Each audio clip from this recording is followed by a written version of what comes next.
Whispers.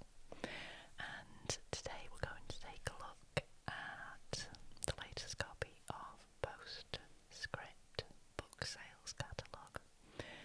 Now this is the edition for April 2026. We're nearly in April, it's only a few days away. So this is the new style of Postscript. It's much smaller than the one that I've had before. So I'm hoping that I'm still going to be able to see the books and the writing inside. I don't think it's that much smaller. It's definitely more compact anyway. So it's a very nice front cover, and it says in very tiny writing down here, the chocolate hills at the centre of, gosh, that's very difficult to see, Bohol, I think that says, in the Philippines, from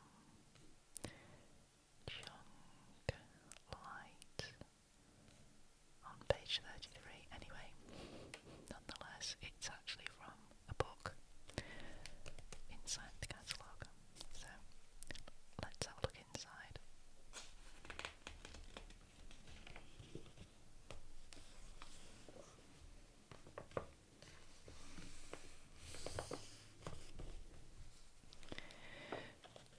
So we start with featured titles. So what I normally do, if you watched me before, is I just pick out the books that I'm interested in, because there's an awful lot of books in here.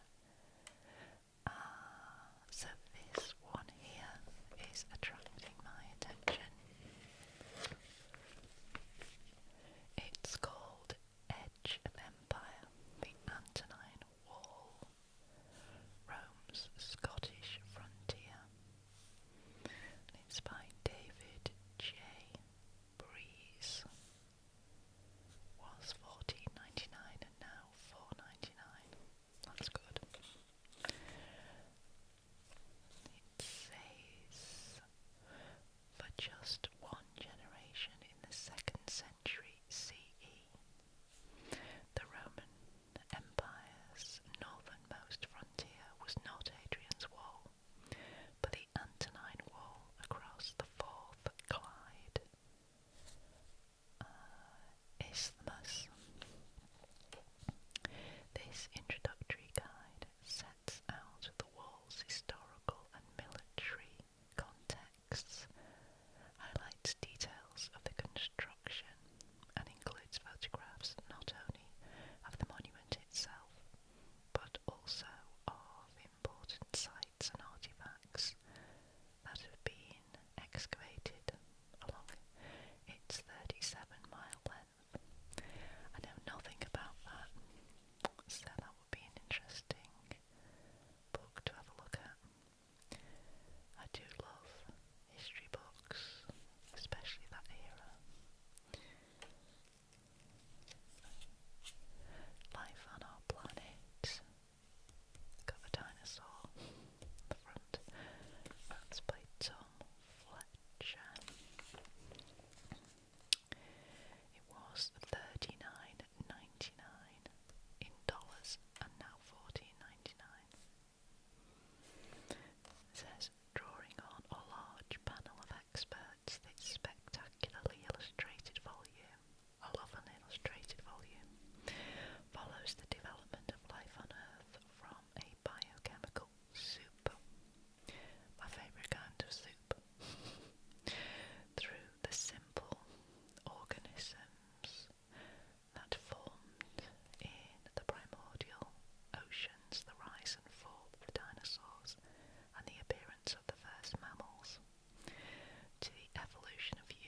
ancestors from Devon, or if you're from Devon yourself.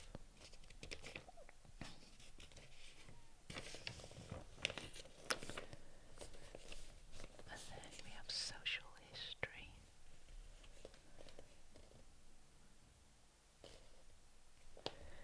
Kindly Light, the story of blind veterans, UK, £8.99. That's about men blinded during the First World War.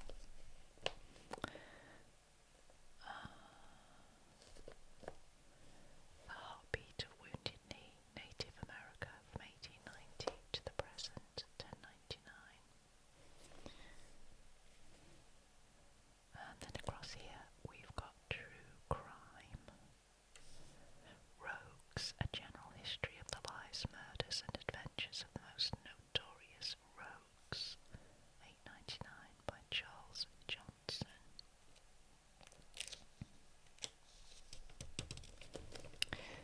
So if that is your thing, I like some of it. It just depends what it's about, really. Now this is a publisher spotlight, Cambridge University Press. Now we've got a dog barking in the background. Okay, Dublin, A Writer's City by Chris Morrish, £7.99. I like Dublin, it's a great city.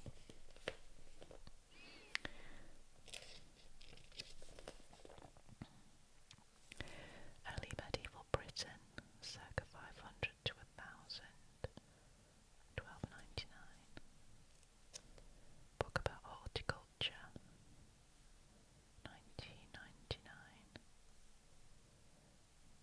Self and meaning in the lives of older people, £14.99.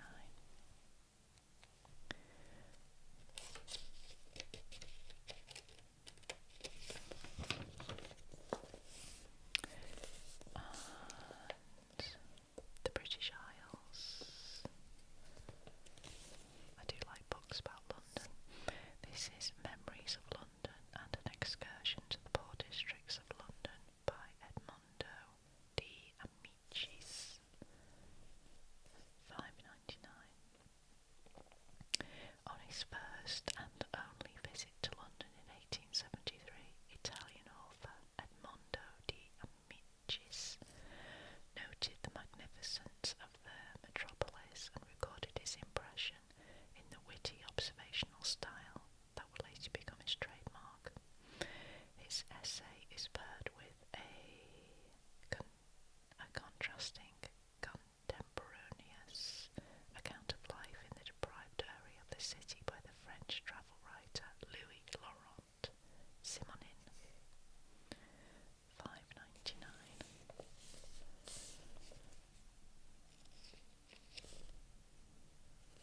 And then Shaped by the Sea. Now again, if you've been watching this channel for a while, you'll also know I love stories about the sea, and I would like to live in a lighthouse, please. I still don't, but you know, I'm still open to suggestion about that. This one's called The North Sea Along the Edge of Britain, Alistair Moffat, £12.99. Waters of the World, the story of the scientists who unravel the mysteries of our seas, glaciers and atmosphere, by Sarah Dry. That's an interesting surname, isn't it? Because she's writing about something that's very wet. The sea, £7.99.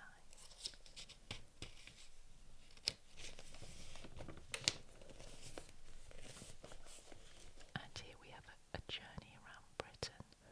Books even that tread a different path. Grounded, a journey into the landscapes of our ancestors, £8.99.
This is by